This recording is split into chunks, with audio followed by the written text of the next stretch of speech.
দর্শক রাতে সবাইকে আমন্ত্রণ জানাচ্ছি RICL জনতন্ত্র গণতন্ত্র অনুষ্ঠানের সঙ্গে আছেন প্লাবন রহমান। অনুষ্ঠানের মধ্যে যে সাম্প্রতিক সময়ের দিনের গুরুত্বপূর্ণ খবরগুলো আমরা তুলে ধরার চেষ্টা করি, আলোচনা করার চেষ্টা করি। আজকে আমাদের আলোচনার বিষয় সংস্কারের সনদ। এ বিষয়ে নিয়ে কথা বলতে স্টুডিওতে আছেন দুইজন গুরুত্বপূর্ণ অতিথি। শুরুতে তাদের সঙ্গে আপনাদের পরিচয় করে দিয়ে আছেন শামসুজ্জামান দুদু, ভাইস চেয়ারম্যান বিএনপি। এবার ডান দিকে আছেন, একেবারে ডান পাশে আছেন সাইফুল হক, সাধারণ সম্পাদক বিপ্লবী ওয়ার্কার্স পার্টি। দুজনকে স্বাগত জানাচ্ছি জনতন্ত্র গণতন্ত্র অনুষ্ঠানে। শামসুজ্জামান দুদু, শুরুতে আপনার কাছে আসতে চাই। আজকে গতকালকের বৈঠকের পরে আজকেও একটি গুরুত্বপূর্ণ বৈঠক ছিল সংস্কার কমিশনের সঙ্গে, ঐক্যমত্য কমিশনের সঙ্গে। সেখানে দীর্ঘ আলোচনা হয়েছে। একটা বিষয়ের আগে একটি রিপোর্ট দিয়ে শুরু করতে চাই। সমকালে একটা রিপোর্ট করেছিল বেশ আগে, ধরেন 15-20 দিন বা মাসখানেক আগে, প্রধানমন্ত্রীর ক্ষমতা কমানোর পক্ষে নয় বিএনপি, এরকম একটা রিপোর্ট। এটি নিয়ে নিশ্চয়ই আপনারা আলোচনা করেছেন। আমি একটু জানতে চাই যে আজকে দীর্ঘ আলোচনা হয়েছে, এখানে খুব বেশি আসলে জানাও যায়নি। একটা লাইন আমি জাস্ট টকশোতে আসার আগে দেখলাম যে সালাউদ্দিন আহমেদ বলেছেন যে কতগুলোতে ঠিক একমত এখনই বলতে পারবো না। আপনারা তো নিশ্চয়ই এই বিষয় নিয়ে দীর্ঘ নিজেরাও আলাপ আলোচনা করেছেন। কোন কোন জায়গায় দ্বিমত বিএনপি পোষণ করছে? যেমন, আপনাকে ধন্যবাদ, সাইফুল ভাইকে শুভেচ্ছা। জি। যেমন আমি বলি, সরকার মানে কেয়ারটেকার সরকার হিসেবে তার যে কাজ, প্রয়োজনীয় সংস্কার শেষ করে একটি জাতীয় সংসদে গ্রহণযোগ্য নির্বাচন সবাইকে নিয়ে, যেটি গত 15 বছর ধরে এই দেশে মানুষ পায় নাই। যাদের বয়স এখন কত বলবো 35, তারা কিন্তু একটাও নির্বাচনে তাদের মতো করে তারা ভোট দিতে পারে নাই। সরকার বলেছে ভোট হয়ে গেছে এবং তারা নির্বাচিত সরকার হিসাবে, মানে শেখ হাসিনার কথা বলছে, দাবিও করেছে। আমাদের পার্শ্ববর্তী দেশের রাষ্ট্রদূত তড়িঘড়ি করে 5 থেকে 10 মিনিটের ভিতর নির্বাচন শেষ হয়েছে কি হয় নাই, তড়িঘড়ি করে সংসদীয় দলের মিটিংও হয় নাই, নেতাও নির্বাচন হয় নাই, প্রধানমন্ত্রীও নির্বাচিত হয় নাই, তড়িঘড়ি করে তারা এই নির্বাচনে বৈধতা দেওয়ার জন্য ফুলের তোড়া গিয়ে দিয়ে আসছে। এটাই আমাদের দেশের ট্র্যাজেডি, যে গণতন্ত্রের জন্য, মানুষের অধিকারের জন্য, স্বাধীনতার জন্য 1 সাগর রক্ত মানুষ দিয়েছে। কিন্তু তারা তাদের আকাঙ্ক্ষা, ইচ্ছা, মানে রাজনৈতিক দল হিসাবে স্বাধীনতার পরে যে সরকার এসেছিল তারা সেটা পূরণ করতে ব্যর্থ হয়েছে। গণতন্ত্র তো খুব অল্প সময়ের মধ্যে বিলীন হয়ে গেছে। রক্ষী বাহিনী করে 40,000-এর ঊর্ধ্বে মানুষ, অর্থাৎ বিরোধী দলের নেতা কর্মীকে নির্বাচনে খুন করা হয়েছে, গুম করা হয়েছে। ঠিক তেমনি লুটপাটের কোনো সীমা ছিল না। চোরা কারবারি শব্দটা আমার মনে হয় ওই সময় খুব আলোচিত ছিল। মজুদদারি, এই শব্দটা খুব আলোচিত ছিল। তো এইসব জিনিসগুলো ওই সরকারের মর্মান্তিক পরিণতির মধ্য দিয়ে শেষ হবে মনে করেছিল মানুষ। এবং তারপরে শহীদ জিয়া রহমান, যিনি স্বাধীনতা ঘোষকও বটে, তার এবং সেই সময়ের অন্যদের সহযোগিতায় দেশে গণতন্ত্র প্রতিষ্ঠিত হয়েছে। বাকশালের পতন হয়েছিল, 4র্থ সংশোধনী বাদ দেওয়া হয়েছিল, সব রাজনৈতিক দল জীবন্ত হয়েছিল। 4টি বাদে সব সংবাদপত্র বন্ধ ছিল। সেই 4টির সঙ্গে সকল মিডিয়াতে, প্রিন্ট মিডিয়াতে সকল সংবাদপত্র ফেরত আনা হয়েছিল। লক্ষ্যটা কি? গণতন্ত্র। তো মাঝে অনেক ঘটনা আছে, আমি আর বিস্তৃতভাবে বলি না। 24-এ গণঅভ্যুত্থানের মধ্য দিয়ে স্বৈরতন্ত্রের যে পতন, ফ্যাসিবাদের যে পতন, সেই পতনের মধ্য দিয়ে মানুষ প্রত্যাশা করেছে একটি গণতান্ত্রিক বাংলাদেশ নির্মাণ হবে। সেই গণতান্ত্রিক বাংলাদেশ হবে জনগণের ইচ্ছাধীন, তাদের পছন্দের প্রার্থী, দল, সংগঠন, তারা যাকে বেছে নিবে তারা সরকার গঠন করবে। সরকার গঠনের মধ্য দিয়ে তারা বাংলাদেশের গণতন্ত্র প্রতিষ্ঠা, এটা মনে করে। কিন্তু মাঝখানে যে সরকারটি এখন এসছে, সে কি কি করবে, মানে সেই সরকার, মানে পরবর্তী সরকার, সেটি এখনই সে নির্ধারণ করতে চাচ্ছে। যেমন প্রধানমন্ত্রীর ক্ষমতা, রাষ্ট্রপতির ক্ষমতা, যেমন একেবারে স্পষ্ট করে বলি, সংসদীয় ব্যবস্থায় রাষ্ট্রপতির কিছু নির্ধারিত আনুষ্ঠানিকতা থাকে। কিন্তু সরকার পরিচালিত হয় পার্লামেন্টের মধ্য দিয়ে। সমস্যা, সংকট সবকিছু ওখান থেকে উত্থাপিত আলোচনার মধ্য দিয়ে মীমাংসা এবং সিদ্ধান্ত হয়। কিন্তু পার্লামেন্টের বাইরে আরেকটি প্রতিষ্ঠান, সেটা রাষ্ট্রপতির প্রতিষ্ঠান। আমরা যে পর্যন্ত আমরা দেখেছি, কখনো মানে রাষ্ট্রপতি শাসিত সরকার আর সংসদীয় সরকার, এই দুটো ব্যবস্থায় আমাদের এখানে প্র্যাকটিসে আসছে, সামরিক সরকারও আসছে। তো এই জিনিসগুলো এখন আলোচনা হচ্ছে, মানে কিভাবে কি করা যায়, কি এই কথাগুলো। কিন্তু এটি আপনাকে চূড়ান্ত কোনো রূপ প্রস্তাব আকারে আসতে পারে আমার বিবেচনায়, মানে আমার দলের কথা আলাদা, আমার বিবেচনায় সংবিধানে হাত দেওয়ার কোনো সুযোগ নাই। একটি নির্বাচিত পার্লামেন্ট, ভালো একটি সরকার, ভালো একটি পার্লামেন্টই পারে এই ফ্যাসিজম প্রতিষ্ঠায় যে সংবিধান কাজ করেছে সেটাকে গণতান্ত্রিক রূপ দেওয়া। আপনার মনে হয় না যে ধরেন এখন যে বাস্তবতার মধ্যে আছে আমাদের সংবিধান, আমাদের যে পলিটিক্যাল সিস্টেম, সরকার ব্যবস্থা, প্রধানমন্ত্রীর অগাধ ক্ষমতা, সেসব জায়গায় আবার ফ্যাসিবাদের জন্ম হবে না বাংলাদেশে? পরবর্তী সরকার যে ফ্যাসিবাদ হয়ে উঠবে না। জি, গণতন্ত্র প্রতিষ্ঠার কথা বলেন না কেন, যত আইটেম আপনাকে পার্লামেন্টে যারা আসবেন তারা কারা, তাদের মন মানসিকতা কি, তারা যদি গণতন্ত্র, একটা যুদ্ধের পরে আপনি দেখেন এক সাগরের রক্তের বিনিময়ে মানে পাকিস্তান ভেঙে বাংলাদেশ তৈরি হয়েছে, কিন্তু রণাঙ্গনে মুক্তিযুদ্ধের মধ্য দিয়ে। সেই জায়গাটায় আমরা যে প্রত্যাশা করছি সেটা তো স্বপ্ন পূরণ হয়নি, আর এটা গণঅভ্যুত্থানের মধ্যে দিয়ে আসছে। আমার কাছে মনে হয়েছে যে এই দীর্ঘ প্র্যাকটিসের মধ্যে দিয়ে একটা জায়গা আমরা তৈরি করতে পেরেছি, সেটা হচ্ছে বাংলাদেশের রাজনীতি, গণতান্ত্রিক রাজনীতি ব্যবস্থায় দায়িত্বশীল সংগঠন কিন্তু অনেকগুলোই আছে। তারা যদি পার্লামেন্টে তারা আসতে পারে, সরকার যেই গঠন করুক না কেন, তাহলে পরে সরকার, বিরোধী দল, সুশীল সমাজ, মিডিয়া, আমি শুধু রাজনীতি দলের উপরে দায়িত্ব দিলে হবে না, কিন্তু অন্যদেরও ভূমিকা আছে না। কিন্তু আওয়ামী লীগ আমলে তো ধরেন বিএনপি তার জায়গা থেকে সর্বোচ্চ চেষ্টা করেছে, সোশ্যাল সমাজও চেষ্টা করেছে, কিন্তু আলটিমেটলি 15 বছর 111টাকে এখানে পারপাসলি আনা হয়েছে। আজকে যিনি এই ডক্টর মোহাম্মদ ইউনূস সৎ মানুষের খোঁজে প্রথম আলোর সঙ্গে যেসব ঘটনা তো সেই সময় তৈরি করেছিল, ইলেকশনের থেকেও সৎ মানুষ খুঁজে বেরিয়েছে। 111টা আসছে কাদের মধ্য দিয়ে? সেনাবাহিনীকে কারা উৎসাহিত করছে? ভালো নির্বাচনের দিকে নিয়ে যাওয়া হয়নি। সেই সময় সেনাবাহিনী নির্ভর করেই শেখ হাসিনা এবং তার দোসররা ক্ষমতা দখল করছে। সে তো আমার বিবেচনায় ভালো নির্বাচন যখন আপনি জনগণ থেকে বিচ্ছিন্ন করে ফেলবেন। এখন যে প্রক্রিয়াটা আমরা দেখছি, কিছু মাতব্বর, কিছু মানে কি বলবো এটাকে, মানে বিশেষ গোষ্ঠী নির্বাচন বাদে, নির্বাচন মানেই তো জনগণের অংশগ্রহণ, সেই অংশগ্রহণটাকে আমি ঠেকিয়ে দিচ্ছি। জি সাইফুল, এখনকার যে বাস্তবতা, সাধারণ মানুষ একই সঙ্গে যারা সরকারে আছেন, সব মিলিয়ে কি রাজনীতিবিদ যারা দীর্ঘদিন ধরে বাংলাদেশে রাজনীতি করছেন তাদের প্রতি একরকম মানে অবিশ্বাস, অনাস্থার দেখছেন? আপনাকে ধন্যবাদ। প্রিয়ভাজনের আওয়ামী লীগ তো গেছে, তারপরে যেমন দুদু ভাই আর দর্শক শ্রোতা আপনাদেরকে শুভেচ্ছা জানাই। প্রচলিত রাজনীতির প্রতি মানুষের তো একটা বিক্ষোভ আছে, এক ধরনের অসন্তুষ্টি আছে।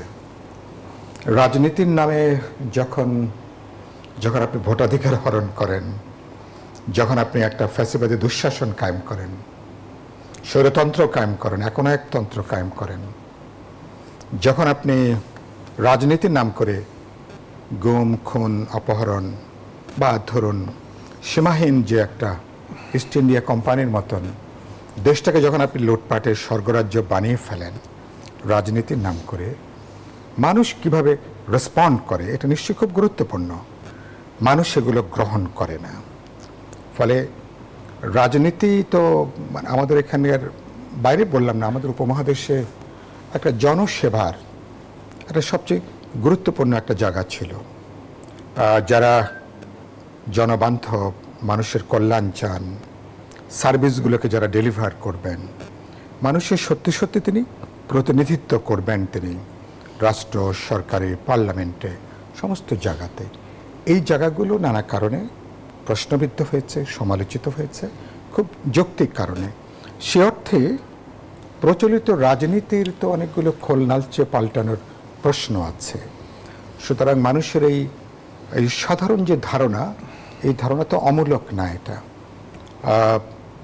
এবং এবারকার ধরুন আমরা না, কিন্তু যেটি বলছিলাম যে ধরেন ফ্যাসিবাদ কায়েম করলো 15 বছর আওয়ামী লীগ, এখন যে আপনারা যারা রাজনীতি করছেন, বিশেষ করে বিএনপি যারা মাঠে এখন রাজনীতি করছেন, সামনে নির্বাচনে অংশ নেবেন, তাদের প্রতি কি অবিশ্বাস আসছে? একটু কথা আসছে। জি, রাজনীতিকরা, আমার মনে আছে আমি এরশাদ সামরিক স্বৈরতন্ত্র বিরোধী আন্দোলনের 9 বছরে আমি তো প্রায় প্রতিদিনই তখনও রাজপথে, গত 15 বছরের মতন। এরপরে কিন্তু রাজনীতিকদের বিরাট একটা কিন্তু মর্যাদার সম্মানটা তৈরি হয়েছিল। তখন আপনারা অনেক ছোট বয়সের দিক, জন্মের সময় কাছাকাছি। কিন্তু এরপরে যে মর্যাদা, যে সম্মান, যে গৌরবের জায়গাটা, পরবর্তী 3 দশক রাজনীতিকরা এই মর্যাদা গৌরবের প্রতি খুব বেশি সুবিচার করতে পারেননি। এটাই সত্য। সত্যকে আপনি তো লুকোনো বা অন্য কোনো কথা দিয়ে ঢাকা যাবে না। এটা গেল একটা। যে কারণের জন্য বলতে পারেন যে মানুষ এটা বিকল্পের খোঁজে সব সময় থাকে। এবারকার এই যে অভ্যুত্থান, ছাত্র শ্রমিক জনতার যে অভ্যুত্থান, এই অভ্যুত্থানের বার্তাটা কি?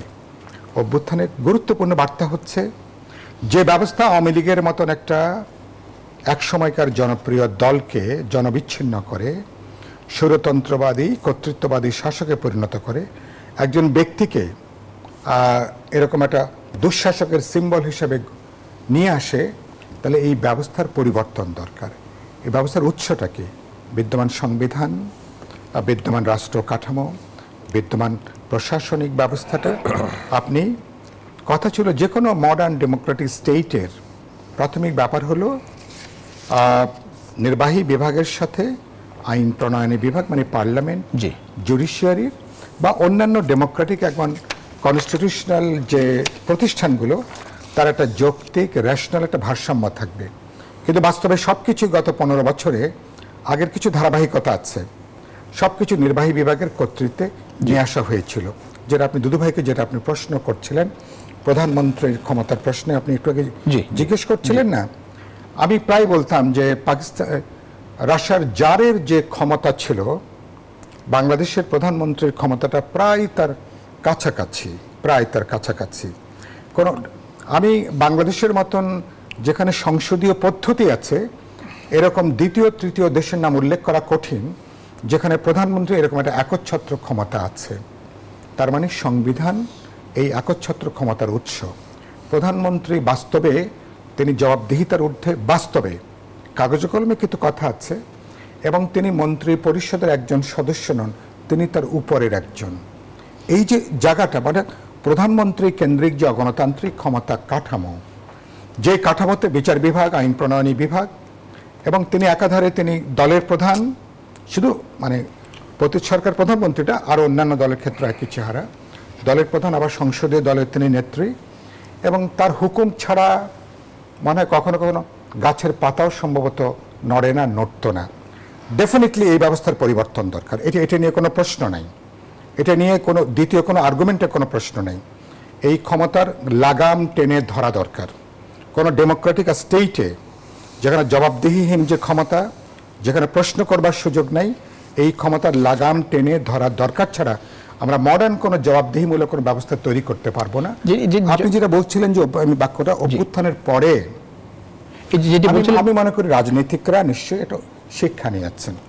যেই জায়গাগুলো থেকে আমরা বিপ্লবী ওয়ার্কার্স পার্টি বা গণতন্ত্র মঞ্চ অনেক আগে থেকে বলছি, গত 3 বছর আগে থেকে বিএনপি সহ যারা রাজপথে বিরোধী দল, আমরা যে 31 দফা হাজির করেছি, সেটা কিন্তু গভীর এই উপলব্ধি যত জায়গাগুলো থেকে যে একটা ব্যবস্থার একটা ডেমোক্রেটিক এর একটা রিফর্ম দরকার, ডেমোক্রেটিক ট্রানজিশন দরকার, যেটা অ্যাকাউন্টেবল হবে, রেসপন্সিবল হবে, মানুষের প্রতি সংবেদনশীল হবে।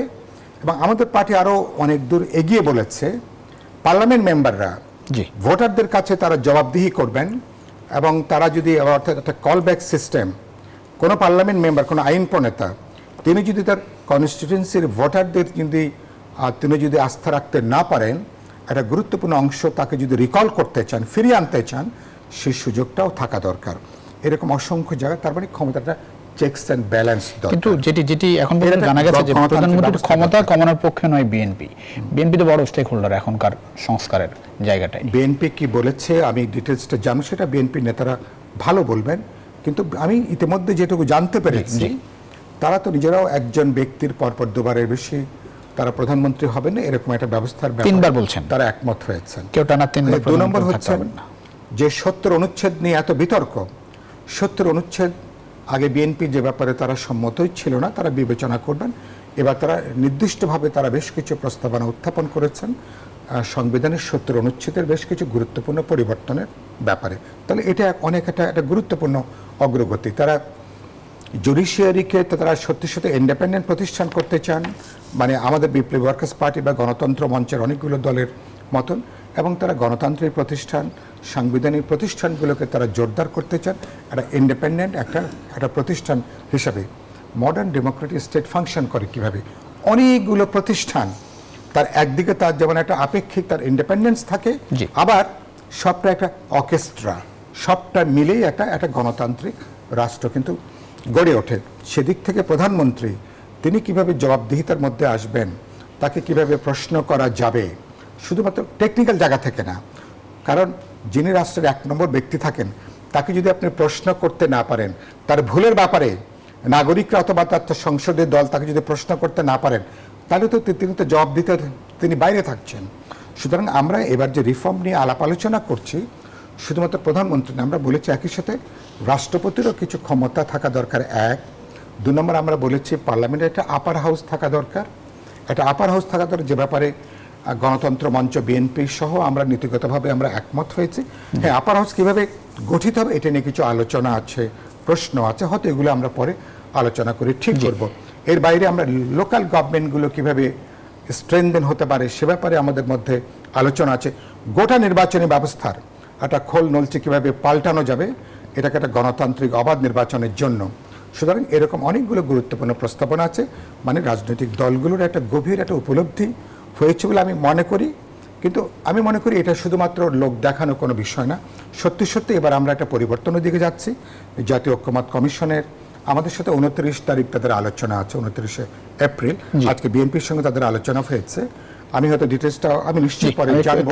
আমি বিশ্বাস করি এর মধ্য দিয়ে আমরা পুরনো ঐতিহ্যকে থেকে ফিরে এসে অনেকগুলো উত্তরাধিকার আমাকে বর্জন করতে হবে, অনেকগুলো খারাপ উত্তরাধিকার বর্জন করব, আবার অনেকগুলোকে ধারণ করার প্রশ্ন আছে। নতুন বাস্তবতায় নতুন নতুন অনেকগুলো বিষয় আমাদেরকে চর্চার মধ্যে আনা। জি, অনেক ধন্যবাদ। প্রধানমন্ত্রীর ক্ষমতার জায়গাটা একটু বিএনপির অবস্থান জানতে চাই। যেটি খবরে আসছে সেটি একটু বলি। সেটি হচ্ছে সালাউদ্দিন আহমেদ বলেছেন যে রাষ্ট্র পরিচালনার জন্য প্রধানমন্ত্রীকে প্রয়োজনীয় ক্ষমতা দিতে হবে। বিএনপি মনে করে সাংবিধানিক প্রতিষ্ঠানগুলোতে স্বচ্ছ নিয়োগের জন্য আইন করা যেতে পারে। আইনে বলা থাকবে কিভাবে নিয়োগ হবে, সব বিষয়ে সংবিধানে থাকার প্রয়োজন নেই। কমিশনের সুপারিশ ছিল প্রধানমন্ত্রী যিনি নির্বাচিত হবেন তিনি দলীয় প্রধান কিংবা সংসদ নেতা পদে থাকতে পারবেন না। এই 2 সুপারিশও একমত নয় বিএনপি। বলা হয়েছে যে সংসদ নেতা দলীয় প্রধান কে হবেন তা দলের নিজস্ব বিষয়, সংবিধানের বিষয় নয়। ক্ষমতা কমানোর পক্ষে নয় বিএনপি। যেমন আপনাকে একটা ছোট্ট কথা বলি, জি জি, সেটি হচ্ছে গণঅভ্যুত্থানে শেখ হাসিনা যে নিশ্চিহ্ন হয়ে গেছে, আওয়ামী লীগ নিশ্চিহ্ন হয়ে গেছে, এবং তার মন্ত্রী পরিষদ মেম্বার, পার্লামেন্ট মেম্বার, তথাকথিত পার্লামেন্ট মেম্বার, এমনকি মসজিদে খতিব যে পালানোর প্রতিযোগিতা পারস্পরিক, জি জি, সেটি হচ্ছে একটি স্বৈরতান্ত্রিক ব্যবস্থারই প্রতিফলন। আমার ধারণা আগামী দিনের এই গণঅভ্যুত্থান এর পিছনে যারা কাজ করেছে 15-16 বছর ধরে নিরলসভাবে, সেটিকে একসময় ছাত্ররা রাস্তায় নেমে নিজের জীবন উৎসর্গ করে একটা পরিবর্তনের ব্যবস্থা তারা করেছে। হাজার হাজার ছাত্র জনতা মানে আহত হয়েছে, তারা এখনো হাসপাতালে অনেকেই আছে। তো এই যে শিক্ষাটা, এই যে পরিবর্তনে গণতান্ত্রিক বিধি ব্যবস্থার নিয়ম যদি মিনিমামটা কাজ করত, তাহলে একটা প্রচলিত ধারায় যেটা মানে গণতান্ত্রিক ব্যবস্থা একটা সাধারণ নির্বাচনে পরিবর্তনটা হতো, মানুষ যদি সেই অধিকারটা পেত। তো এখন এই রাজনীতিটাকে আপনার যেটা গণঅভ্যুত্থানে স্বৈরতান্ত্রিক ব্যবস্থার যে পতন, সেটি যদি রাজনীতিবিদরা ধারণ করতে পারে, সংগঠন ধারণ করতে পারে, এবং আমার ধারণা সেটা ধারণ করছে তারা। কারণ এই যে 31 দফা বিএনপি যেটা বলছে, এটা কিন্তু শুধু বিএনপির না, এটা একটা লক্ষণীয় বিষয়। বিএনপি বলছে, কিন্তু এটি যার আন্দোলনমুখী রাজনৈতিক দল, এই 31 দফায় আগে আপনার 2030 বেগম যে উত্থাপন করেছিলেন 16 সালের দিকে, তারপরে কিন্তু এটা 27 দফা। বারবার রাজনৈতিক দলগুলো বসছে, আলোচনা করছে, তারপরে 31 দফা। 31 দফা যদি আমরা ঠিক মতো মানে অনুধাবন করার চেষ্টা করি, এই জায়গাটায় অনেক মীমাংসা আছে। সেই জায়গায় কি বিশ্বাস করছে বিএনপিকে? বিএনপি গেলে এগুলো করবে মনে হচ্ছে আপনার? এটা 31 দফা বিশ্বাসের ব্যাপার না তো, এটা যখন গ্রহণ করেছে এবং কর্মশালা থেকে শুরু করে সারা দেশে এটা ছড়িয়ে দেওয়া হয়েছে, আমার কাছে যেটা মনে হয় যে বিএনপির বাইরে এখন একটি মহল, সেই মহলটা হচ্ছে সরকারের থেকে যারা কেউ বিদেশি নাগরিক, কেউ পণ্ডিত, কেউ শিক্ষক এক জায়গায় হয়েছে, তাদের সঙ্গে রাজনীতির কোনো সম্পর্ক নেই। যেমন কলেজে, স্কুলে, বিশ্ববিদ্যালয়ে কিছু শিক্ষক লেখাপড়া এবং অনেকের থেকে ভালো জানেন, এ ছাত্রদের পড়ান। ছাত্ররা অনেক সময় রাজনীতিতে একসময় মন্ত্রী হয়ে যায়, পার্লামেন্টের মেম্বার হয়ে যায়, প্রধানমন্ত্রী হয়ে যায়, তো ও কিন্তু শিক্ষকই থাকেন। রাজনৈতিক নেতৃত্ব, সংগঠন, এগুলো আলাদা একটা বিষয় না। কিন্তু এরকম একটা সরকার আসলো কার জন্য? না না, এখন এরা ত্রুটিগুলো ধরার চেষ্টা করছে।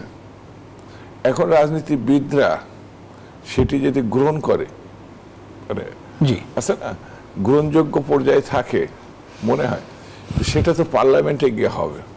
তো সেই জায়গাটাই তো আপনার বন্ধ সবকিছু। পার্লামেন্টের কোনো খোঁজ খবর নেই, নির্বাচনের কোনো খোঁজ খবর নেই, যে কোনোভাবেও এটা স্লিপ করছে।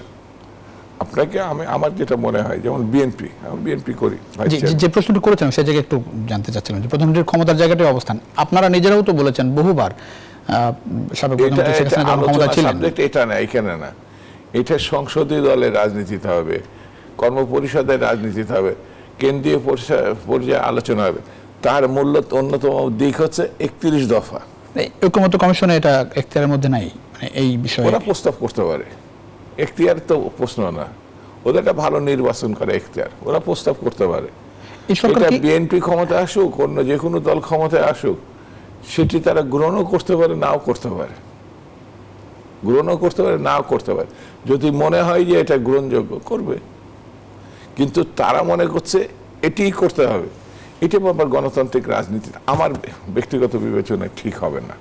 এটি প্রতিটা রাজনৈতিক দলের সঙ্গে এই সরকার একটি পরিস্থিতিগত, যেমন আপনাকে বলে দিই যে 24-এর ঘোষণা, যেটি আরো 5-6 মাস আগে হওয়ার কথা ছিল, সেটি কিন্তু আজ পর্যন্ত হয় নাই। কারণ সরকারই চাই কিনা সন্দেহ আছে। রাজনৈতিক দলগুলোর উপর এটা চাপানো হচ্ছে। রাজনৈতিক দলকে যখন খুবই ফ্যাসাদে পড়ে যাচ্ছে, তখন সে বাধ্য আলাপ আলোচনা করছে। রাজনৈতিক দল কিন্তু অব্যাহত সমর্থনই এই সরকারের প্রতি রাখছে, তারা স্ব অবস্থান থেকে। আমার না, কিন্তু এই সরকার ধরেন এই যে এরকম একটি অভ্যুত্থানের মধ্য দিয়ে আসলো, সে শুধু নির্বাচন দিয়ে চলে যাবে, সেটি কি সাধারণ মানুষ সেটাই চায়? কাজে নির্বাচন দিয়ে চলে যাওয়া, এটা তো নতুন কোনো দৃষ্টান্ত না, এটা পাণ্ডিত্য করছে, এটা কোনো দৃষ্টান্ত না। 90-এর একটা গণঅভ্যুত্থান হয়েছে, 90 দিনের মধ্যে এর থেকে বড় পণ্ডিত উনি ছিলেন, জাস্টিস শাহাবুদ্দিন সাহেব। এটা কি জানেন নাকি? 90 দিনের মধ্যে ইলেকশন করে উনি প্রেসিডেন্ট হয়ে, প্রেসিডেন্ট থেকে আবার চিফ জাস্টিস হয়ে উনি পরবর্তী অবসর নিয়েছেন, পরে আবার তিনি রাষ্ট্রপতি হয়েছেন, সেটা আলোচনা। কিন্তু এইরকম পাণ্ডিত্য এরকম ছিল না যে এই 3টে বোধহয় 2টা 90 দিন গেছে, আরেকটা যাবে। তো এরা ইলেকশন ছাড়া সবকিছু আলোচনা করছেন। বলেছে তো ইলেকশন জুনের মধ্যে হবে, ডিসেম্বর থেকে জুনের মধ্যে ইলেকশন। এর আগে ছিল ডিসেম্বরে, যে ডিসেম্বরে ঘোষণা করছে সেই রাত্রিরে একটা প্রেস নোট দিয়ে আত্মা পাঠাইছে বিভিন্ন মিডিয়াতে। তার চেয়ার আমরা দেখি না, আমরা চেয়ারে দেখছিলাম ডক্টর ইউনূসের, তিনি অন স্ক্রিন টেলিভিশনে বলছেন যে ডিসেম্বরে ইলেকশন হবে, তিনি জুনের কথা বলেননি। তো ওই দিনই চেঞ্জ হয়েছে, জুনে গিয়ে আবার এটা পরবর্তী ডিসেম্বরে হবে না, এর কোন নিশ্চয়তা আছে নাকি? বিরতি নিয়ে ফিরছি। সাইফুল হক আপনার কাছে দর্শক ছোট্ট একটা বিরতিতে যাচ্ছি, জনতন্ত্র গণতন্ত্রে ফিরছি কিছুক্ষণের মধ্যেই, আশা করি সঙ্গে পাচ্ছি বিরতির পর। দর্শক আবারও স্বাগত জনতন্ত্র গণতন্ত্র অনুষ্ঠানের সঙ্গে আছেন প্লাবন রহমান। আমরা কথা বলছিলাম সংস্কারের সনদ বিষয় নিয়ে। আমাদের সঙ্গে আছেন শামসুজ্জামান দুদু, ভাইস চেয়ারম্যান বিএনপি, আছেন সাইফুল হক, সাধারণ সম্পাদক বিপ্লবী ওয়ার্কার্স পার্টি। সাইফুল ভাই, সংস্কারের যে আলোচনা চলছে সরকারের সঙ্গে, ঐক্যমত্য কমিশনের সঙ্গে, সেটার ফলাফল কতটা মানে পজিটিভ দেখছেন আপনি? আপনাকে ধন্যবাদ আরেকবার। জি, আমি খানিকটা আশাবাদী আমি এই অর্থে যে সংস্কারে যেটা আমরা এর আগে আমরা আলাপ করছিলাম, দুদু ভাই উল্লেখ করছিলেন, আমরা তো ইতিমধ্যে 31 দফার একটা প্রস্তাবনা দিয়েছি। বিপ্লবী ওয়ার্কার্স পার্টিগতভাবে এর বাইরেও কিছু প্রস্তাবনা আছে, বিভিন্ন দলেরও তাদেরও সুনির্দিষ্ট কিছু প্রস্তাবনা আছে। এর অর্থটা কি? পুরনো জমানায় কেউ ফিরতে চায় না। 21 শতাব্দীর উপযোগী একটা রাষ্ট্র যে ধরনের সংবিধান, রাষ্ট্র প্রশাসন, judiciary, parliament, local government, Democratic institution দেখতে চাই, সেই লক্ষ্যে আমরা অনেকগুলো গুরুত্বপূর্ণ প্রস্তাবনা সংশোধনী আমরা দিয়েছি। তার অর্থ কি? মানুষের কাছে আমরা প্রতিজ্ঞাবদ্ধ, ইতিমধ্যে মানে আমরা পাবলিকলি আমাদের অবস্থান ব্যক্ত করেছি, these are the reforms to be done. তো এটা না হলে ওখানে যদি প্লাবনকে যদি বসিয়ে দেওয়া হয়, তাহলে তিনিও কিন্তু ওই মেশিনের মধ্যে যে তিনি একজন ব্যক্তির একজন স্বৈরতন্ত্রী তিনি কিন্তু হয়ে উঠবেন। গোটা ব্যবস্থাটা হচ্ছে ধরনটা এরকম। সংবিধানের ব্যবস্থাটা হচ্ছে প্রধানমন্ত্রী যে অগণতান্ত্রিক ক্ষমতা, তার বড় উৎস কিন্তু সংবিধান, এবং তারপরে তার সঙ্গে অন্যান্য প্রতিষ্ঠানগুলোকে দুর্বল করে দেওয়া, নুঝ করে দেওয়া, ভেঙে দেওয়া, ছত্রভঙ্গ করা, এটা তাকে আরও চূড়ান্ত ক্ষমতাকে মানে একচ্ছত্র করবার জন্য উৎসাহ জুগিয়েছে। আমি আশাবাদী কোথায় যে আমরা অনেক আলাপ আলোচনা করছি, যে সমস্ত প্রশ্নে আমাদের মধ্যে মতৈক্য আছে, ঐক্যমত কমিশন কোথায় দাঁড়াবে, সরকার কোথায় দাঁড়াবে, যেসব প্রশ্নে আমরা একমত হয়েছি, বটম লাইনটা তার উপরে তারা অবস্থান নেবেন। এবং যদি আমরা একমত হতে পারি, এর ভিতরে কিছু বিষয় আছে যেগুলো কনস্টিটিউশনাল রিফর্মের বাইরে, যেটার জন্য আমার সংবিধানের সংশোধন বা পরিবর্তন দরকার নেই, সেগুলোকে আপনি নির্বাহী আদেশ দিয়েই এসব ব্যাপারে আমরা ব্যবস্থা, মানে ব্ল্যাক লস থেকে শুরু করে অসংখ্য বিষয় আছে যেগুলো আমরা নির্বাহী আদেশে করা সম্ভব। যদি আমরা একমত হতে পারি, কিছু প্রশ্ন ইতিমধ্যে আমাদের মতৈক্য আছে, আর সংবিধান সংশোধন বা পরিবর্তন অথবা রূপান্তরের যে প্রশ্নগুলো, যেসব ব্যাপারে আমরা একমত হব সবাই মিলে, সেটা নিয়ে একটা সমঝোতা হবে, এক ধরনের সনদ হবে, সেখানে রাজনৈতিক দলগুলো সেখানে স্বাক্ষর করবেন। এটা একটা ম্যান্ডেট, এটা একটা যৌথ একটা চার্টারের মতন, যেটা নিয়ে আমরা ইলেকশনের যখন হবে দলগুলো বলবে, পরবর্তী ইলেক্টেড পার্লামেন্ট, পপুলারলি যারা ইলেক্টেড হবেন, তারা এগুলোকে একটা আইনি রূপ দেবেন। সংশোধন বা সংযোজনী, বিয়োজন, কোনো ধারা হয়তো নতুন করে হয়তো বা লেখারও দরকার হতে পারে। তো সুতরাং আমি এই অর্থে আমি আশাবাদী যে এবার আমরা যে দফাগুলো দিয়েছি, শুধুমাত্র মানুষকে একটা বুঝ দেওয়ার জন্য আমরা দিই নেই। সেদিক থেকে এখানে গুরুত্বপূর্ণ হলো সরকারের ভূমিকা কি। দুদু ভাই ওটার সঙ্গে একমত। সরকার তারা কোনো কিছু চাপিয়ে দেওয়ার কোনো সুযোগ নেই। তারা বড় যে একটা সঞ্চালক, আপনি যেভাবে একটা সঞ্চালনা করছেন, তারা একটা সঞ্চালকের ভূমিকা তারা পালন করবেন। বিশেষ কোনো ইডিওলজি, বিশেষ কোনো পক্ষ, বিশেষ কোনো মতাদর্শ, বিশেষ কোনো এজেন্ডা সরকারও থাকার কথা না, ঐক্যমত কমিশনেরও থাকার কথা না। তারা এখানকার রাজনৈতিক দলগুলোকে তাদের যে অভিজ্ঞতা, সে অভিজ্ঞতা নিয়ে আলাপ আলোচনা করে বোঝাপড়া করে সেরকম এজেন্ডা দেখছেন, মানে সংশয় আছে? না, আমি সংশয় কখনো কখনো জাগে, এই জন্য জাগে, এবার তারা স্প্রেডশিটে প্রশ্ন তারা যেগুলো হাজির করেছেন, অনেক স্কুলের বাচ্চারা যেভাবে এমসিকিউ পদ্ধতিতে প্রশ্নগুলো উত্তর দেয়, আপনি একমত, দ্বিমত, আপনি ভিন্নমত, আংশিক একমত, তার মানে এই প্রশ্নের, এবং কারো কারো এটা মনে করার অবকাশ আছে যেটা বিশেষ দিকে এটাকে তারা ইনস্টিগেট করতে চান, তারা নিয়ে যেতে চান। এগুলো ইতিমধ্যে আমাদের দিক থেকে আমরা যখন জমা দিয়েছি, তখন আমরা এটা প্লাস বদিলাল মজুমদার হয়তো উপস্থিত ছিলেন, তাকে আমরা এটা বলেছি। আমি এটা বিভিন্ন জায়গায় আমি এটা বলেছি, অনেকে এটা নিয়ে আলোচনা করেছেন। তো তাদের তো কোনো এ ধরনের কোনো ইন্টেনশন তাদের থাকবার কথা। তারা অবশ্য ব্যাখ্যা করেছেন যে তাদের কোনো ইন্টেনশন নাই, তারা উইথ ভেরি গুড ফেইথ তারা একটা সবার সঙ্গে তারা খোলামেলা আলাপ আলোচনা করে তারা করতে চান। আমি তার উপরে আস্থা রাখতে চাই।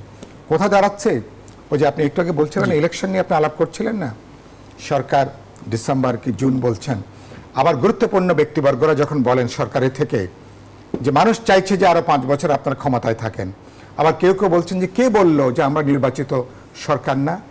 এই যে অতি কথন, বাড়াবাড়ি কথন মানুষের জবানিতে, তার মানে কি আপনি কি অনির্দিষ্টকালে আপনি ক্ষমতা থাকতে চান? আপনি ক্ষমতাকে আপনি প্রলম্বিত করতে চান? এটা তো আমাদের সরকার, এটা অভ্যুত্থানের মধ্য দিয়ে সরকার হচ্ছে, কথাটা সত্য। আমরা সমর্থন দিয়েছি বলেই না এখনো তারা ক্ষমতায় তারা আছেন। মানুষ এখনো সরকারকে সহ্য করছে কেন? সহ্য করছে এটা আমাদের সরকার বলে। ফলে আমরা অনেক কিছু আছে না, নিজের পরিবারের একজন যদি কোনো কিছু বাড়াবাড়ি করে তাকে আমরা আলাপ আলোচনা করি, কথাবার্তা বলে হালকা বকা দিই, আবার তাকে আমরা বুকে আবার তাকে আমরা জড়িয়ে নিই। কিন্তু আমরা চাই যে আবার সরকার ফেল না করে, আর এই সরকার ফেল করলে তার দায় দায়িত্ব কিছুটা রাজনৈতিক দল হিসেবে আমাদের ঘাড়েও চলবে। সরকারকে আমরা সহযোগিতা করতে চাই। এই জন্য আমি প্রায় বলেছি সরকারের এজেন্ডাটা ছোট করে আনা দরকার। এজেন্ডা তারা ছোট করবেন, তাদের দুনিয়াদারিটাকে একটু ছোট করে আনা দরকার। যেটুকু অর্জন, যেটা ইংরেজিতে বলে অ্যাচিভেবল, যেটা অর্জনযোগ্য, আপনি তার উপরে আপনি দাঁড়ান। এবং সেখানে কেউ বিচারের বিরুদ্ধে কেউ নয়, গণহত্যার বিচার ইয়েস, এটাকে আপনি স্পিড আপ করেন। 2 নম্বর হচ্ছে সংস্কারের ব্যাপারে সবার একটা ব্রডলি ঐক্যমতের জায়গা আছে। তারপরে কিন্তু নির্বাচনের বিপরীতে এগুলোকে দাঁড়ানোর কোনো প্রশ্ন নেই। তার উপরে ভিত্তি করে নির্বাচন, 16 বছর ধরে মানুষ এই নির্বাচন মানুষ অপেক্ষা করছে, তার পপুলারলি ইলেক্টেড জনপ্রতিনিধিরা তারা দেশ চালাবেন। এছাড়া বাংলাদেশের তো কোনো ভবিষ্যৎ নেই। সুতরাং সে পথে আমরা হাঁটতে চাই। সরকারের কাজ হবে, তারা এই কাজে তারা একটা সঞ্চালকের ভূমিকা নিয়ে তারা যদি এই কাজটা সম্পন্ন করতে পারেন, মানুষ সরকারকে কিন্তু খুব উচ্ছ্বসিতভাবে সাধুবাদ জানাবে। অনেক ধন্যবাদ। সাংসদ মওদুদ, কালকে যে প্রধান উপদেষ্টার সঙ্গে বৈঠক হলো, তারপরে সুনির্দিষ্ট রোডম্যাপ আসলে পায়নি বিএনপি, সেটার ইম্প্যাক্ট কি রাজনীতিতে? আপনাদের কর্মসূচি আসবে কিনা নতুন কোনো? এটা স্বাভাবিক কারণেই। তারপর আমরা দেখলাম যে আইন উপদেষ্টা স্পষ্টভাবে বলেছেন জুনের বাইরে নির্বাচন যাবে না, রিপিটেডলি বলেছেন। আমার কাছে মনে হয়েছে যে ডক্টর ইউনূস বা আইন উপদেষ্টা বা অনেকে যারাই আছে এই সরকারের প্রতি বিএনপি সহ সব রাজনৈতিক দলের একটা সমর্থন এখনো পর্যন্ত আছে, আস্থাও আছে, বিশ্বাসও আছে এই সরকারের অধীনেই একটা ভালো নির্বাচন হবে।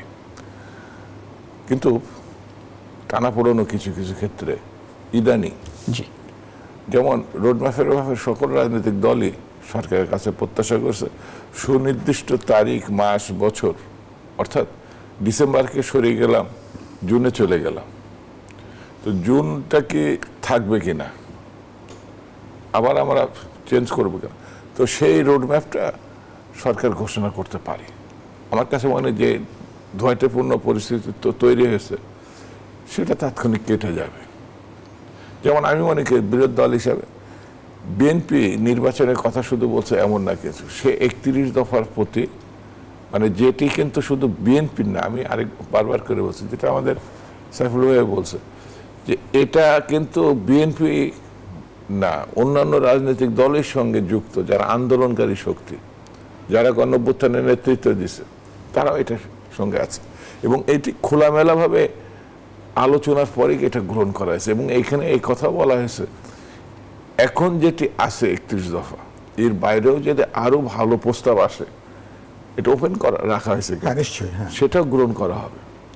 এটা ইলেকশনের আগে বা পরে এমন না, কিন্তু এটা বন্ধ করে এখন যেসব প্রপোজাল আসছে, ধরেন প্রস্তাব আসছে যে কমিশনের বিভিন্ন সংস্কার কমিশনের, তাহলে পরে অনেক ভালো বিষয় আছে। বিএনপি এবং অন্যান্য রাজনৈতিক দল এখনো খোলা মনেই তারা ভালো কিছু হোক। যেমন আমি ব্যক্তিগতভাবে মনে না 79-এ পার্লামেন্টে শহীদ জিয়া রহমানের, মানে শেখ মুজিব পরবর্তীতে যে পার্লামেন্ট হয়েছিল, সেখানে অনেক বিরোধী দল, যেমন অধ্যাপক মুজফফর সাহেব, আমাদের তোয়া ভাই, বাম সারা জীবন মানে জীবনটাকে রাজনীতিতে উৎসর্গ করেছিলেন, তারপরে ওই ইসলামিক লাইনের আব্দুর রহিম সাহেব, এরকম অনেক বিদগ্ধ রাজনীতিবিদ নানানভাবে ওই সময় কিন্তু পার্লামেন্টে জয়লাভ করে এসেছিলেন।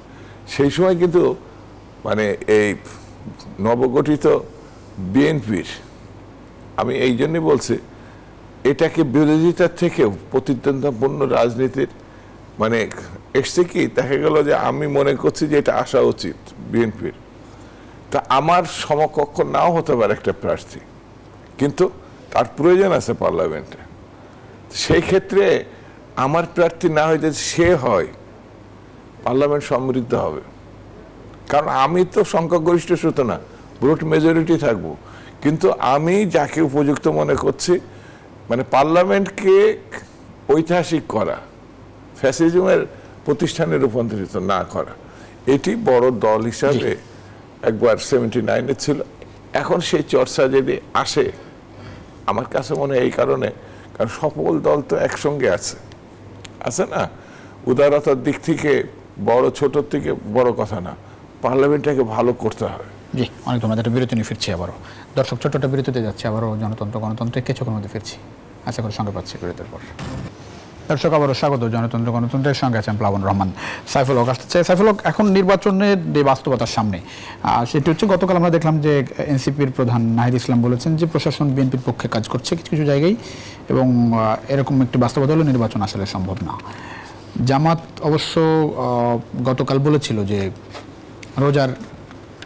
আগামী রোজার আগে নির্বাচন হতে পারে। আজকে বলেছে যে সংস্কার বিচার শেষ হলে সম্ভব ডিসেম্বর থেকে জুনের মধ্যে নির্বাচন। বিএনপির অবস্থান তো আপনি জানেনই। সব মিলিয়ে নির্বাচন নিয়ে কোনো রকম ধোঁয়াশা দেখছেন? সব মিলিয়ে না, আমি মনে করি যে গতকালকে প্রথমত নির্বাচন নিয়ে তো কিছুটা ধোঁয়াশা তো রয়ে গেল এই অর্থে যে মানুষ যখন জানতে চায়, আপনি 6 মাস পরে করেন কি 8 মাস পরে করেন, 9 মাস পরে করেন, তো আপনার সমস্ত পরিকল্পনাটা এখন আপনার বলতে অসুবিধা কি? এখানে তো এটা কোনো গোপন বিষয় না, লুকোছাপার কোনো বিষয় না, গোপনীয় কোনো বিষয় না, স্টেট সিক্রেসির কোনো বিষয় না, খোলামেলা বিষয়, যেটা নিয়ে কোটি কোটি মানুষ আলোচনা করছে, মনোযোগ আছে। সেদিক থেকে তিনি নির্দিষ্টভাবে, যেটাকে আমরা পথনকশা বলছি, যদি বলতে পারতেন ভালো হতো। চূড়ান্তভাবে যদিও ইলেকশন কমিশন নির্বাচনের শিডিউলটা তারা ডিক্লেয়ার করবেন, একটা আসার জায়গা দেখলাম যে ইলেকশন কমিশন কালকে মনে বললেন নাকি আজকে জুলাই মাসে তারা একটা রোডম্যাপ ঘোষণা করবেন, এবং তারা তো দেখছি যে ডিসেম্বরকে টার্গেট করে তাদের প্রস্তুতি তারা সম্পন্ন করছেন। বাকি আমি মনে করি এটা একটা সরকার থেকে নির্দেশনা না গেলে তো আসলে রাজনৈতিক, কিন্তু গভর্নমেন্ট থেকে ইলেকশন কমিশনকে ক্লিয়ারলি একটা ডিরেকশন যাওয়া দরকার যে আমরা বাই ডিসেম্বর অথবা এই সময়ের মধ্যে আমরা ত্রয়োদশ নির্বাচন করতে চাই, সে লক্ষ্যে আপনার প্রস্তুত হন। সেরকম নির্দেশনা ছাড়াই কমিশন এটা করছে বলে আমি আরেক দিক থেকে আশাবাদী। এর ভিতরে জামাতের কথা আপনি বললেন বা অন্যান্য দলের কথা বললেন, সময়ের ব্যবধানটা 1 থেকে 1.5 মাসের ব্যবধানের এরকম একটা কথা বেরিয়ে আসছে এখন। তার মানে যদি রোজার আগে যদি আমাদেরকে করতে হয়, তার মানে আপনাকে 10 থেকে 15 ফেব্রুয়ারির মধ্যে আপনাকে আগামী বছরে আমি একটা কথা বহু অনুষ্ঠানে বলেছি, শেষ করব আমরা এখন, একটা বলেছি যে সরকার যদি রাজনৈতিক দলগুলোর সঙ্গে এনগেজমেন্টে থাকে, বোঝাপড়া থাকে, যোগাযোগ করছেন, কথাবার্তা বলছেন যে এই কাজগুলো আছে নির্বাচন আগে, এগুলো আমাদেরকে শেষ করতে হবে, তখন নির্বাচন যদি 15 দিন আগে পরে হয়, 20 দিন আগে পরে হলে কেউ কোনো প্রশ্ন তুলবে না। কিন্তু অপ্রয়োজনীয়ভাবে রাজনৈতিক দলগুলোকে সরকারের প্রতিপক্ষ বানানোর কোনো প্রয়োজন নেই। আর সরকারের যেহেতু বিশেষ কোনো এজেন্ডা নেই, সুতরাং তারা তো বিশেষ কোনো দলের পক্ষ, তাদের কোনো পক্ষপাতিত্ব থাকবার প্রশ্ন নেই। সেজন্য দলের সঙ্গে আলাপ আলোচনা করবেন। আপনি নাহিদ ইসলামের কথা যেটা বললেন, তিনি বললেন যে প্রশাসন এই বিএনপি দ্বারা তারা এখানে পরিচালিত, তো মানুষ তো দেখছে যে গত 8-9 মাসে যারা সরকার চালাচ্ছেন, আমাদের এই ছাত্র তরুণদের যারা প্রতিনিধি সরকারে ছিলেন, অসংখ্য মিডিয়া বেরিয়ে এসছেন, তারাই ঠিক করছেন বদলি, নিয়োগ, পদায়ন, কোথায় কি হবে টবে। তো সেখানে বিএনপি কতটা যুক্ত, যারা যুক্ত তারা হয়তো ভালো বলবেন, কিন্তু প্রশ্নটা অন্যত দাঁড়িয়ে যাচ্ছে। মানুষ তো দেখছে যে সরকার একটা দল তৈরি করছেন, অনেক মানুষ আমাদের তরুণদের দলকে সরকারি দল হিসেবে তারা আখ্যায়িত করছেন কেন? তাদের উদ্যোগে, তাদের মদদে, প্রত্যক্ষ পরোক্ষ মদদে দলটা গড়ে উঠছে, তাতে সরকার নিরপেক্ষতা প্রশ্নবিদ্ধ হচ্ছে। আবার তরুণদের দলের যে একটা ঐতিহাসিক সম্ভাবনা ছিল একটা ইন্ডিপেন্ডেন্ট পলিটিক্যাল পার্টি হিসেবে, সেই দলও কিন্তু প্রথমে কিন্তু একটা ট্যাগ পেয়ে গেল। অনেক ধন্যবাদ। যেটা সরকারি ছায়া দলটা গড়ে উঠছে কিনা, সেজন্য এরকম পাল্টা অভিযোগ না করে কিভাবে অবাধ, নিরপেক্ষ, বিশ্বাসযোগ্য নির্বাচন হতে পারে, এটা পেশাদারিভাবে দরকার হলে প্রশাসনকে আমরা ঢেলে সাজাবো, জি, নির্বাচন অনেক ধন্যবাদ। কমিশন একবার সময় সহ ঢেলে শেষ। সাজিয়ে জি, আমরা একটা জি। বিশ্বাসযোগ্য নির্বাচনের পথে আমরা হাঁটতে চাই। অনেক ধন্যবাদ শামসুজ্জামান দুদু। এই বিএনপির সঙ্গে ধরুন এনসিপি সরকারের দূরত্ব বাড়ছে কিনা দেখেন? বাড়ছে না? সরকারের সঙ্গে তো দূরত্ব বাড়ছেই না। সরকারকে আমরা সমর্থন করছি, এখনো পর্যন্ত তাকে আমরা মনে করছি যে তার নেতৃত্বে একটা ভালো নির্বাচন ঐক্যমতে হতে পৌঁছানোর পারে। জায়গাটাই সহজ। কিছু কিছু বিষয়ে হয়তো দ্বিমত আছে, আর এনসিপির সঙ্গে তো দূরত্ব বাড়ার কোনো কারণ নাই, অন্যান্য রাজনৈতিক দলের সঙ্গে বাড়ারও কোনো কারণ নাই। তারা একটা স্বাধীন নিজস্ব রাজনৈতিক দল, তাদের মতো করে তারা কথা বলছে। এখন বিএনপি বড় সংগঠন হিসাবে সবারই আগ্রহ, নেতিবাচক পজিটিভ যাই থাক, বিএনপির দিকে তাকিয়ে করবে। যেমন আমি বলি, নির্বাচন কমিশন কিন্তু তারা তাদের মতো করে ডিসেম্বরে প্রস্তুতিটা রাখছে, যতটুকু আমাদের বিভিন্ন মিডিয়াতে আসছে। আমি তাদের ধন্যবাদ জানাই। সরকার কি করবে সেই নির্দেশনা ছাড়া তারা তো চূড়ান্ত সিদ্ধান্ত নিতে পারবে না। সেই জন্য আমার মনে হয় একটা ভালো নির্বাচন করতে হলে পরে শুধু নির্বাচন কমিশন না, সকল রাজনৈতিক দল, শ্রেণী পেশার মানুষ, প্রতিষ্ঠান সবার সঙ্গে নিয়ে যখন আমি একটা ভালো কিছু করতে পারবো, তাহলে আমাকে সঙ্গে নিতে হবে। জি, সেই জায়গাটা একমত হয়ে গেলে পরে আর কোনো সমস্যা থাকবে বলে আমার মনে হয়। অনেক ধন্যবাদ শামসুজ্জামান দুদু, সাইফুল হক দুজনকে অসংখ্য ধন্যবাদ এই রাতে আপনাদের মূল্যবান সময় দেওয়ার জন্য। দর্শক, এই ছিল আজকের জনতন্ত্র গণতন্ত্র। দেখাবেন নিশ্চয় অন্য সময়। সে পর্যন্ত ভালো থাকবেন সবাই।